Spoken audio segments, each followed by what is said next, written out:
Сәлем оқырман. Бүгін сізбен бірге бір қызық әрі ойлантатын оқиғаны бөліскім келеді. Бұл оқиға бүгінгі заман жастарының қарым-қатынасы, сенім мен шынайылық жайында. Жуырда бәріміздің көзімізше жарасымды жұп болып жүрген Айгүл мен Гүлжан жайлы естіп едік. Олар жақында ғана Дубайға бірге демалысқа аттанып, әлеуметтік желілерде романтикалық суреттерімен бөлісіп, жұртты қызықтырып жүрген еді. Айгүлдің жарқыраған күлкісі, Гүлжанның қамқор көзқарасы, бәрі шынайы махаббаттың көрінісі сияқты көрінетін. Екеуі бір-бірінен ажырамастан бірге жүрген.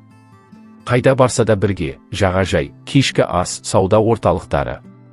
Бұл қарым-қатынастың болашағы бар сияқты еді. Бірақ бүгін таңғы жаңалық бәрімізді таңғалдырды. Сенесіз бе, Гүлжан Айгүлді алдап, кешке бөлек клубқа кетіп қалған. Айтқаны, мен тек достарыммен кездесемін деген құр сөз болып шықты. Бірақ шындық мүлде басқа. Достармен кездесу былай тұрсын, ол клубта 500.00 теңгеге үлкен веб үстел жалдап, кәдімгідей көңіл көтеруге кіріскен. Мұндайды естігенде, еріксіз бір сұрақ мазалайды. Бұл қарым-қатынас осыдан кейін жалғасуы мүмкін бе? Сенім бір кетсе, бәрі де кетпей ме? Қыздың сенімін ақтамаған жігіттен не күтуге болады? Және де бұл жалғыз кешкі отырыс па, әлде бұған дейінде болған әрекеттердің жалғасы ма? Бұрыннан бері шындықты жасырып келген бе? Айгүлдің жағдайын елестетіп көріңізші. Ол бар сенімін, үмітін Гүлжанға арнаған. Ал енді не істемек? Жүрекке тиген ауыр соққыдан кейін қайта сенуге бола ма? Әлде бұл қарым-қатынасты осы жерден тоқтатып, өзін сақтап қалған дұрыс па? Қазіргі жастардың арасында қарым-қатынасқа келгенде шыдамдылық, шынайылық жетіспейтін сияқты. Желіде әдемі суреттер, күлімдеген жүздер, бәрі сыртқы көрініс. Ал ішкі дүниесі қандай? Нағыз қарым-қатынас, бұл тек саяхаттар мен селфи емес, бұл бір-біріне деген адалдық, сенім мен жауапкершілік. Қазір Айгүл таңдау алдында тұр, кешіре ме, әлде қоштаса ма? Ал сіз не істер едіңіз? Осындай жағдайда қандай шешім қабылдар едіңіз? Ал Айгүл болса сол уақытта бөлмесінде отырып, жігітінің дос балдарымен кездесіп келем деген сөзіне сеніп, тыныш күтіп отырған. Телефонын қайта-қайта қарап, уайымдаған шығар.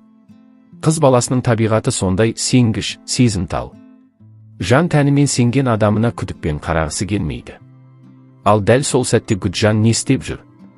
Клубтың жарық-жұрық еткен шамдары астында бөтен қыздармен күліп, би-билеп, әлдебір басқа өмірде жүргендей. Оның жүрегінде Айгүл бар ма сол сәтте? Әлде бәрі жай ғана сценарий ме? Айгүлге көрсетілген махаббат, бірге салынған суреттер, бәрі тек уақытша көрініс пе? Міне, қарым-қатынастың ең әлсіз тұсы осы сенім жоғалған сәт. Бір кеш, бір өтірік, бәрін құртып жіберуі мүмкін. Айгүл бұл шындықты білгенде қандай күйде болды екен? Көз жасын тия алмады ма? Әлде үнсіз жылап, терең ойға батты ма? Жауапсыз қалған бір ғана сұрақ, бұл сатқындықты кешіруге бола ма? Кейбіреулер махаббат бәрін кешіреді дейді. Бірақ бәрін емес. Шынайы сүйіспеншілік жалғандықты көтермейді. Айгүлдің ішкі әлемі қазір қирап жатқандай шығар. Ол өзін ақымақ сезінуі мүмкін. Бірақ олай емес. Ақымақ сенімін аяққа таптаған адам,